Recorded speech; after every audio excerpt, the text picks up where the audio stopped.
Today we will be talking about planting and specifically corn planting. Don, you have a lot behind you, so tell us a little bit about what we are looking at down the aisle. The evolution of corn planting is extremely interesting, I think.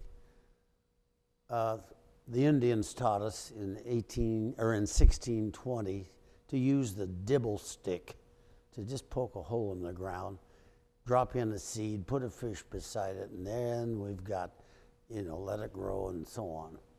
So a dibble stick, you can't plant very much corn that way. Of course, maybe in that day they didn't have to plant a lot of corn. Well, we came along later with a handheld planter, which was kind of a stab in the good, open it up and it deposited seeds. A guy using that could plant something like 3 to 4 acres a day with that type of corn planter. And then along came as we talk about the evolutions, along came a mechanical corn planter, a wooden corn planter, which you will see, and this planter planted 2 rows at a time, and it hill dropped corn. It hill dropped very evenly, and the purpose of the hill drop was so that you could cultivate both ways. Weeds and corn don't get along, so you had to take out the weeds if you wanted corn. It developed from that in about 1854 on up to the planter coming in. John Deere started their first planters in the very late 1800s and developed a whole series of planters up through the year 2019 or 2009. They came out with a 48-row planter. So here we have a handheld planter in the late 1800s. You guy could plant 3 acres an hour, to the 2-row planter, horse-drawn, and those farmers could plant 13 or 14 acres per day. Today we have the 48-row planter that can plant 100 acres an hour. And that all leads in. So the evolution of corn planting is just an amazing story. And tell us about some of the labor-saving devices that are being used. Well, yeah, and that's what I'm saying. In the 1800s and before, man had to, with the devices that he spent hours and hours just to feed himself and his family and maybe his neighbor. Hours and hours of his day was taken up. Consequently, 90% of the workforce in the United States in those periods of time had to work on the farm just to produce food to feed themselves.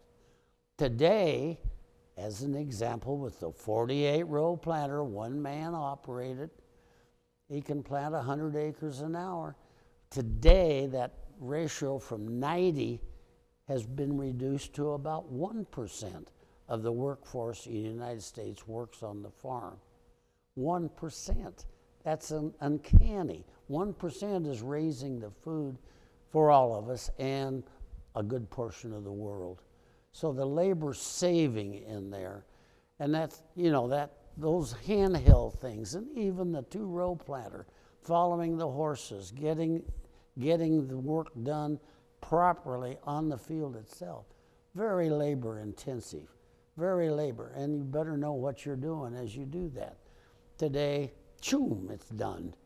Just sweep the field and it's planted.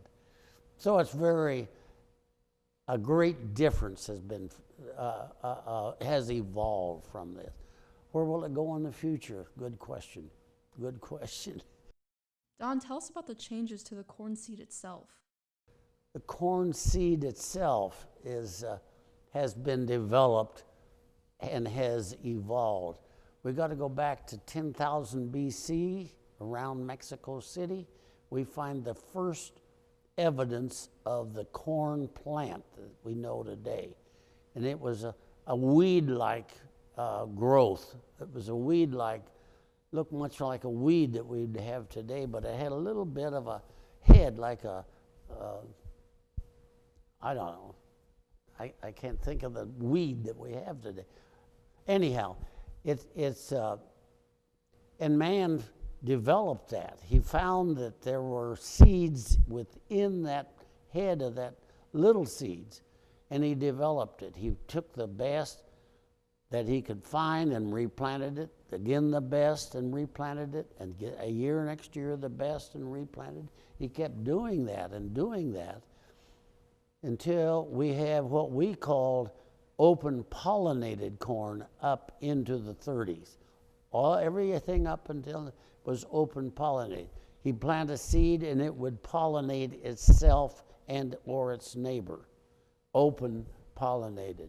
Then all of a sudden in comes hybrid seed. Hybrid seed. So we have hybrid seed corn coming in the later part of the decade of the 30s. And that has developed on and on and on and on. Hybrid meaning two plants. And I don't understand all of it, but you have a male plant and a female plant, and those pollinate each other and create a situation where a much higher yield, much better coloring, much more prolific, and so that hybridization is still continuing today. And in our laboratories, the guys are doing fantastic amount of work with the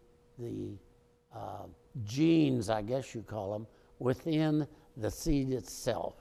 It's an amazing what we're doing with that, developing that seed.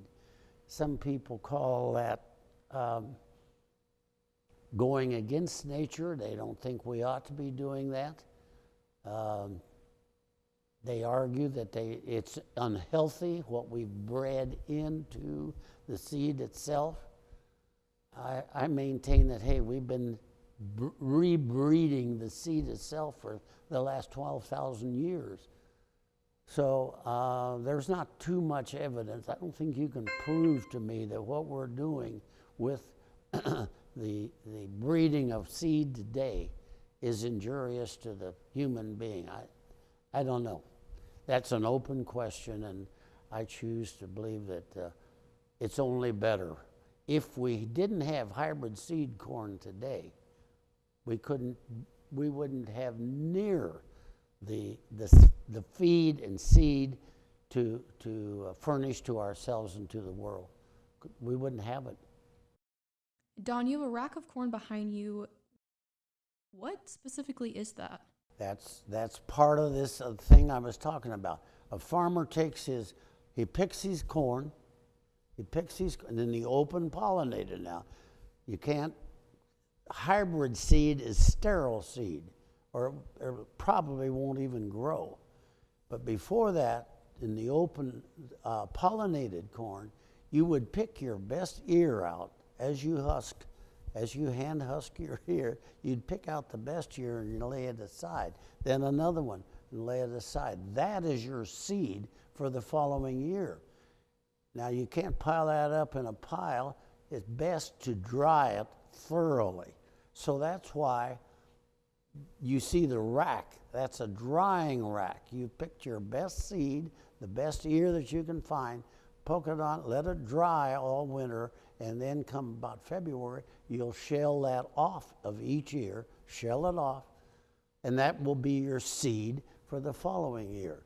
You've chosen the best. You haven't chosen the little runt kernels. You know, you're not going to plant that because likely they won't even grow. So you take your best seed. That's a rack dryer, and that was the way it was done, to select and then replant the very blessed seed that you could raise off of your farm. And how can you determine which seeds are the best? Back then, it was observation. Full, healthy kernels, nice, big, fat ears. You know, take the tips and the butts of the ears off and The seed that's in between is what you will use. Yeah, it's just, you only observed it. Here's a healthy kernel, and here's one that's moldy. You know, you don't want to plant the moldy area. You want the best one you can find. Don, thank you so much. You're welcome. Thank you.